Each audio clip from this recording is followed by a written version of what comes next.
Hey everybody, welcome back to another episode. I am so excited to have our next guest on here.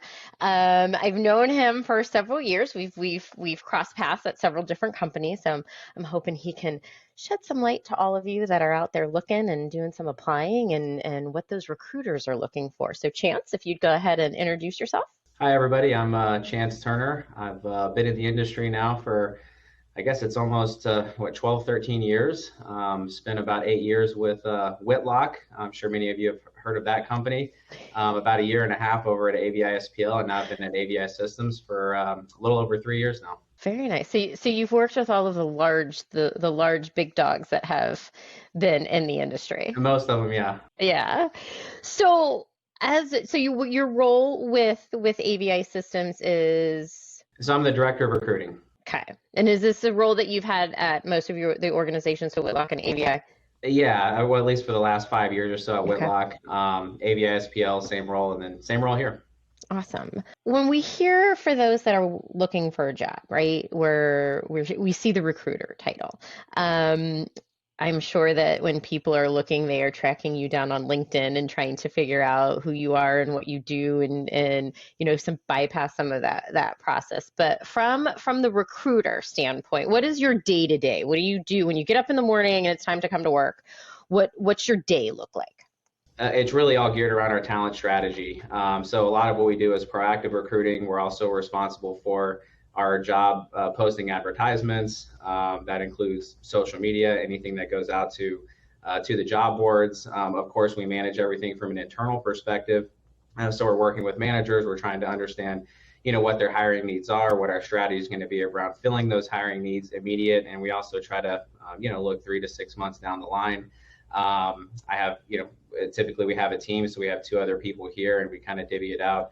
Kind of have a way that we organize that process internally. So yeah, it's again, everything we do is we're just trying to fill the positions, find the best people. We do a lot of networking. We drive our referral program. Obviously the budget around our vendors, strategy there. We even get involved with HR on compliance Right. needs, all those types of things. So we do a lot of interviewing.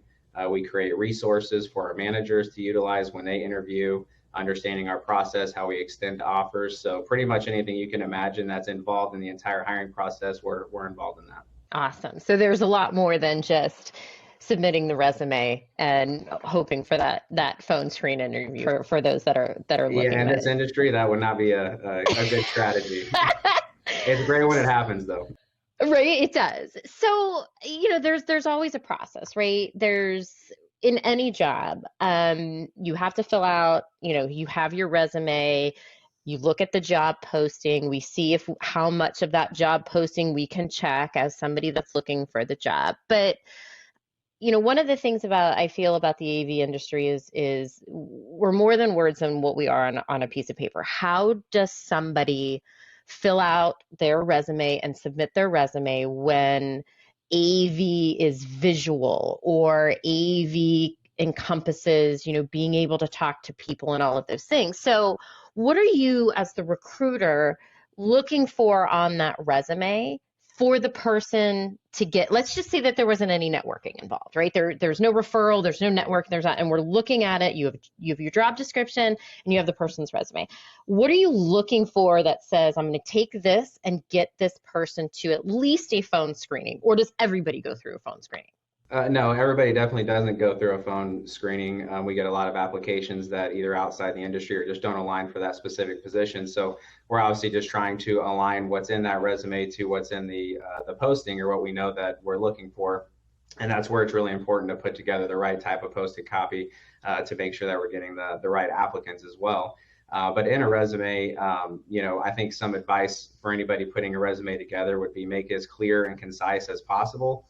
They say don't go over a page. I think 1 to 2 pages in your resume is good. From our perspective, we're screening through a lot. We have anywhere between 60 and 100 postings at any one time, and a lot of applicants within those postings, and things are always moving and changing on our end. So we're going through resumes pretty quickly. So you're immediately looking for those keywords depending on the position and the specific skill sets that you're looking for. And as you know, our industry is very driven by certifications and training, and those key manufacturers that everybody needs to have experience with. So those are the keywords that we're honing in on. When we recognize those things, then we're going to take a deeper dive into the resume, see where they've worked, what they've done, how they've constructed the resume. Is it put together, grammatically correct, I guess you could say. All those different things. And a big thing that I think a lot of people don't necessarily think about is tenure in positions. That's a very important thing to managers. We want people that are going to be here for the long haul, that are going to grow their career, they're going to go put the effort in. So I think, especially if you've been a contractor and you're, it looks like you've jumped jobs a lot. I think, making sure that in that resume, you say this was a contract position, or if you had a couple positions where you hopped full-time positions, 2 or 3 positions in a year or two, just putting a little explanation of, why you left those positions. Was it a rift? Did the company go through a merger? Did they go out of business? Something like that. So you get pretty good at it after a while, and just do a quick review. But yeah, I think the most important thing is just making sure you highlight the key skills and align it to the position that you're really looking to land. And that's interesting that you say that, because and I can say I'm at fault for that. I don't put some of those certifications on there, or manufacturers that I've worked with in the past, because some manufacturers don't offer a certification, right? Especially being an integrator.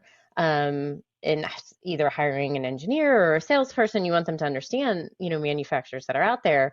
So is it beneficial if there's not a certification, right? Or if it's just you sat through the little course and you got the, oh, thanks for sitting through the course type thing. Is it beneficial to say, something along the lines of worked with and then list manufacturers? Is that important?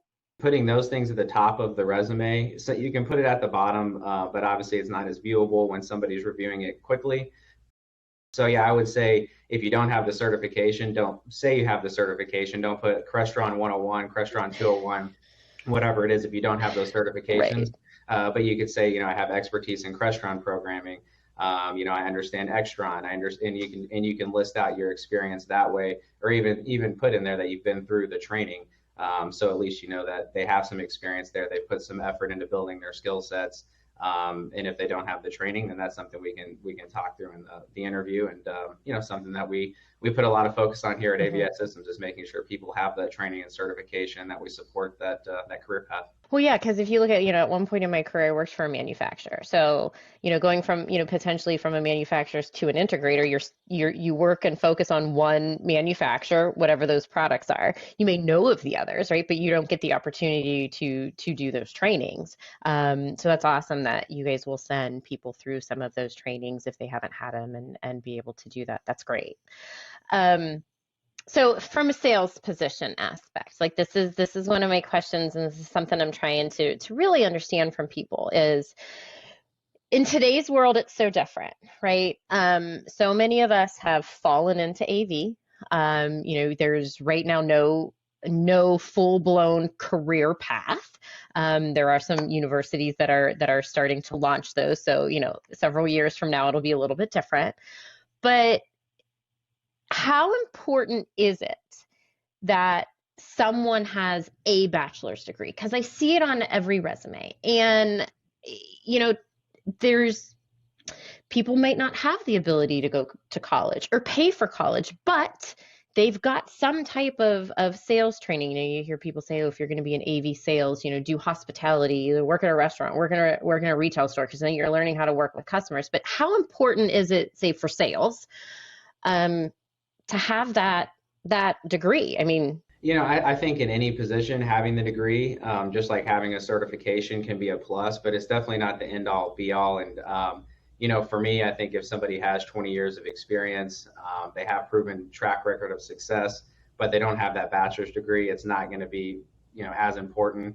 Now, obviously it just depends if somebody's just coming out of college and they don't have the bachelor's degree. There are other things that are very important in the industry too, that they take other types of education. I consider certifications, that's part of your education in the industry. Or if you went to a technical school, does that align with what we do here too? So there have been plenty of people in the industry that have had a lot of success without having that bachelor's degree. Right. So I would say for me, it's definitely not the top of my list when I look at somebody's resume. But if you do look and somebody has all the experience, they have the certification, and they have the bachelor's degree, it's just another plus, obviously, to their background. Right. Yeah, because like, my degree's in education. I have a bachelor's of science in education. So the had nothing to do with AV. Yeah, yeah. I But have a master's it's in finance, so yeah, I'm in recruitment. So. exactly, right? So and I understand the whole aspect of it.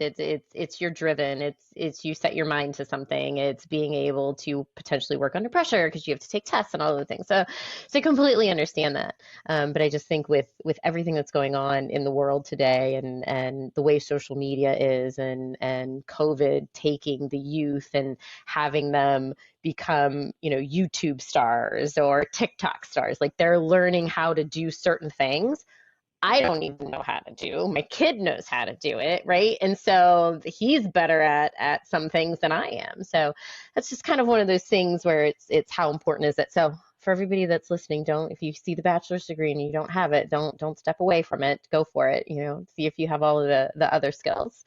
So what else are you looking for that we might not, as somebody looking for a job, especially in the AV industry, with it being so different than I think other industries around?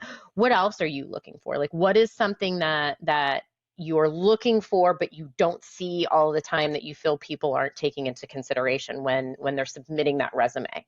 I mean, I think sometimes even describing certain projects that you've worked on, which you don't see that in a lot of resumes, or customers that you've supported. But again, it kind of all depends on the position that you're looking to fill and what you're looking for. I think even somebody that puts, you don't want to put, you got to be careful about the extracurricular activities that you do outside of work, but it can show that you have initiative, or if you support certain charities or you do things like that. I think that just talks talks to the cultural fit of the person, Right.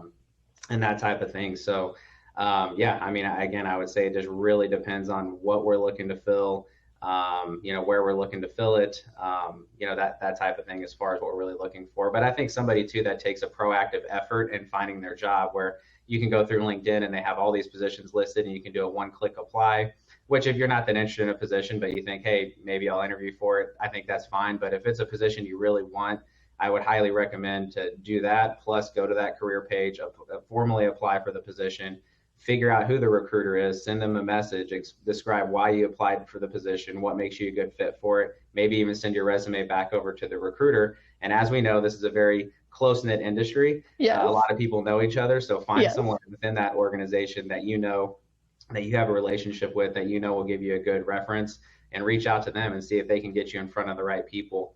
That's a big part of how we recruit, is really leaning into the people here who know other good candidates that could fill our needs. So it sounds like because of the close knit of the industry, there's the better approach would be, fill the application online and then find that person, or find the person and then let them say, because it's the network, right? So you want to be able to talk to somebody that knows the person, has you potentially worked with the person, can really vouch for that person, it sounds like. Exactly, yeah. The more things that you can do to get yourself recognized and in front of the manager, in front of the recruiting team, the higher probability that you'll have of getting in. But I will say, if somebody comes through highly recommended by one or more people within the organization, that's definitely going to get you closer to the top of the list. So then how important is it when that person's applying or you're going through, how important is their LinkedIn profile? Because LinkedIn is taken off, right? I think because of everything that goes on, and Twitter, X being the social aspect of it, even though there are things that go on a business aspect within AV on X Twitter. How important is a person's LinkedIn profile? Are you looking at it? Are you viewing it? Yeah, LinkedIn is definitely, I think, the go-to for most recruiters. So we definitely spend a lot of time on LinkedIn. So I think it's very important to make sure that you have a LinkedIn profile, and that, a lot of times building a LinkedIn out almost like your resume, which it is kind of formatted like a resume, is really important. And even having those certifications, training, the education in there, keeping it up to date, having a good professional picture, I think is important on LinkedIn as well. And a lot of the ways that recruiters search on the back end, there's They have what they call LinkedIn Recruiter, and it's the platform that we utilize that you invest in. And a lot of times you're searching by keyword, you're searching by certain companies, and you're trying to find people out there. So if you have a LinkedIn profile that doesn't have any of that information on it, you're not going to show up in a search for a recruiter. So the more information that you can have, especially if you're on the market, you're actively looking for a position, the more searchable you're going to be for recruiters out there, and the more opportunities that are going to come to you for sure. For sure. So when you're doing that, so speaking of that, LinkedIn now has that you can put your open to work, right? And if you're hiring, you can put hiring, right? So obviously that open to work is probably a check that you can search and it'll pull up everybody. So what other keywords are you looking for that might not be like where is that search looking a person's LinkedIn profile? Well, it depends on what you put in for the search criteria, but I will say too, on top of the open for work, they have other what they call spotlights. So you can find, is somebody engaged with your talent brand? Are they following your company? Excuse me. Has somebody applied for a position in the past? Is somebody actively talking to other recruiters? And that just tells you the probability that they might respond to you. Interesting. So following the company that you want a position with, I think is really important. But we do a lot of keyword searches. Excuse me, my throat's a little dry today. So for instance, if you're looking for a restaurant programmer, you're obviously going to search people that have a background in restaurant. And so, I like to use Boolean search. Some people say maybe an old school way of searching for a recruiter, but it really just allows you to hone into the right talent. So, you might say, and I might put in quotes in parentheses, I'm looking for Crestron or Extron or Biam or AMX. Or sure, whatever you're looking for, and it'll find people that has that within their LinkedIn profile. And then you search through to obviously find people that align to the specific role that you're looking to fill. That's interesting. I never thought about it that way because, we don't, unless you're paying for that in a recruiter, we don't see that, right? We don't understand that that's potential. So having it listed somewhere within their profile that if they've worked with Crestron. So I'm assuming it pulls not from what their posts are going to be, but from what is listed in that general profile section. Is that where it's looking for? Yep, in the general profile section. So they have the skills section there. So anything you have background with, any technologies you've touched, it's good to put them in there. It's more keywords that will pop up on searches for recruiters. Well, and I have noticed that, where you can get in there and you can do all of those keywords. And again, sometimes you take a few minutes just to update it and you go, oh, how important is it? Do I really need to put this in there? Sounds like it is pretty important if you've gone through, some type of training somewhere or have some type of expertise or knowledge on a product and a manufacturer. So we'll start making sure we list those there. Yeah. So then when you're looking for this and if a position's going to become open, right? Because I know I've gone through a process and I've experienced positions posted, it's out there for everybody to be able to see, but then it gets filled with an internal position. So an internal person. So does AVI Systems or, the other companies that you've worked for in the past, if they wanted to post a position, would they post it internally first to see how many applicants they would get for that, or if anybody wanted it, and then go external? Or does it depend on the company? Well, I think that can kind of depend on the position. There are, I would say the large majority of positions we would want to post both externally and internally. Of course, if there's a person that we just know we're going to promote internally, we probably never post the position, or there might be certain roles that would be, a really unique role where we know somebody needs to have intimate company knowledge. So, and maybe we know there's going to be 4 or 5 people apply for that. We might only post it internally to get those internal applicants, or at least do that maybe for the first week or two. And if we figure out there's not a lot of interest internally, then we'll post it externally. But I would say 95 to 99% of the time, most of the time, we're posting it both externally, and we post all of our jobs internally. Internally, right. So is there a time frame though? So would you post it internally, say for a week or so, see what happens, and then post it, or is everything hitting all at the same time? Usually everything's hitting all at the same time, but there are always situations where we may run something internally for a week or 2 weeks before we post it externally. So it just depends on the position and really what the leader of that position is looking for. But again, 95 plus to probably even more than that we're going to just post it both externally and internally Right. at the same time. So shifting from a sales aspect, right? So when you're looking at the non-traditional AV, right? So you're looking for somebody potentially in marketing or even engineering, because again, there's no path, right, for AV engineering. Um, how important is it if you have that role to fill, say, for like a marketing or even entry level AV person, AV engineer? How important is it that they have audio visual experience? Is that really important, or is that something that can be trained on? No, there's a lot of positions where you don't have to have audio visual experience. I mean, if you're in marketing or any other type of corporate position, accounting, obviously we're not looking for specific audio visual experience there. Even if you're coming in, you're trying to get into the industry, and maybe you want to start as an installation technician and kind of build yourself up from there. We have a lot of people that will come in from, the physical security. They're doing access control, Mm-hmm. CCTV, surveillance, that type of thing, or structured cabling, Right, and right. even telecom and IT. So you definitely have, people coming from all different areas, really just depending on the position. Now, there are obviously certain roles where you have to have AV experience, you have to have the certifications, and so it really just depends on what we're doing. But on the corporate side, it's rare that we would need anybody on a specific corporate position that has audio visual experience. All right, that's good. Because, like I said, when you look at engineering, you have people that have been audio engineers, right? And they are electrical engineers, and all of that can kind of tie in together in a way.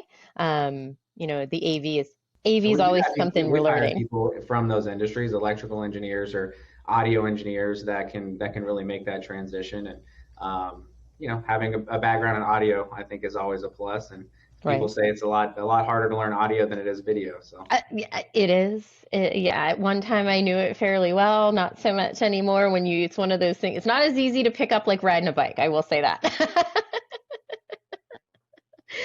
So Chance, so just kind of, is there anything else as we're winding down here a little bit? Is there anything else that you can provide? Any recruiter, know-hows or little tidbits for those that are out there that are looking or that are going to potentially start looking? Either, they're at an existing organization and they want to make a change for whatever reason. What are some, few tips and tricks that we should be thinking about and start implementing so that that makes that transition either shorter or easier? yeah, I mean, I think a lot of things that we covered, is most of what I would suggest. The only thing that we didn't maybe cover as much as cover letters. Hmm. And I think those can be important. The one thing I would say about a cover letter is to make sure that it's geared toward the position that you really want to fill, which makes cover letters a little challenging because you might be applying for a lot of different positions. But I can't tell you how many times I've seen a cover letter where they applied for a lead technician position and you read it and it's all about, something completely different, a completely different Right. career path that they want to take. And so you think, okay, there's not really a lot of alignment. Maybe they're just looking for a position. They're not looking for this to be a long-term career for them, or even titling your resumes. So when people save their resumes under a certain name, and it's best to just use your name and resume. But some people will apply for, again, an installation position, but the resume will be titled IT support resume. And so you see Right. that and you think, okay, this is an installation position, but your resume is titled IT support. Do you really want to be in installation? Or are you just looking for a job? So just making sure that all that stuff aligns with what you're really looking um, to do. And then, even I think some of the best cover letters when they actually address you specifically, Uh-huh. and you realize they really put the effort into their search, and that it's important to them to land a position with your company. I also think, obviously, if you do get into the interview process, just know something about the company that you're interviewing with, and how many times you interview somebody and they just don't know anything. And you think, okay, so you went into an interview with the company, you didn't do any research, you don't know even generally what they do. It's just not a good start. So, I think that stuff's really important. But outside of that, again, I think it's just being more proactive versus passive, and how you search for people, or excuse me, how you search for jobs out there. Utilize your connections, your relationships that you have in the industry. Reach out directly to the managers, reach out directly to the recruiters. Really take an effort into getting that job, and not just sitting back and hoping you get a call because you clicked something or you filled out an application and you didn't hear anything back, because there's a lot of people that are applying. and you really want to make yourself stand out. Right. Well, and that is true. And it's funny that you say about naming, what you name your resume. I do have mine, Jennifer Weaver and resume, and I do have a version after it because I've made changes and I want to keep the old ones because I want to make sure I don't forget. So I know that might not be the best thing to do. At least it keeps everything straight and in line. But that is important. Those are little things that we're not thinking about, I think.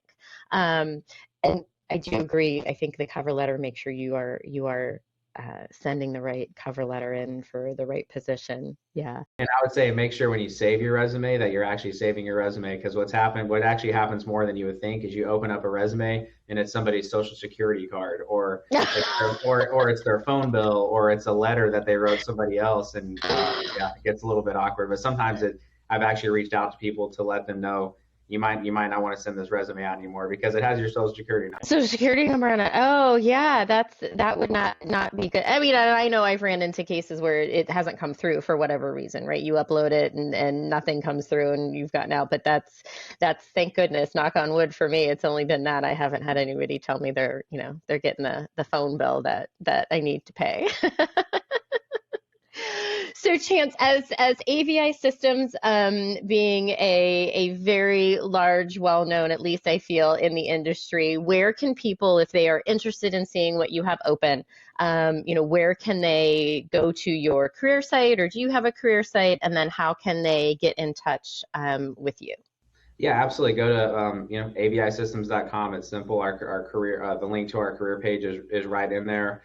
And it has all of our positions listed. You can go to our AVI Systems LinkedIn page, and it has most of our positions listed through LinkedIn as well. Obviously, you can reach out to any of the recruiters, one being myself, Chance Turner. We have another one, Macy Markham, and then Lauren Cordina are the three recruiters that work for AVI Systems. So you can reach out to any of us anytime.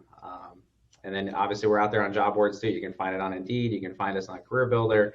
There are hundreds of other job boards that will pick up our postings from our website and Indeed as well. So it should be pretty easy to find us if you just do a general search out there. But obviously the website is the best way to get a comprehensive list of all of our positions and to fill out a formal application. Awesome. And guys, if you're listening and you find something and you know somebody within the organization, make sure, as Chance said, you reach out to that person also.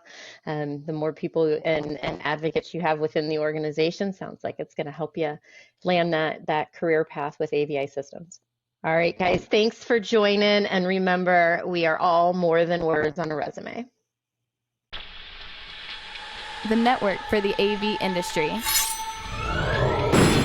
What are you listening to? This is AV. This is AVNation. This is AVNation.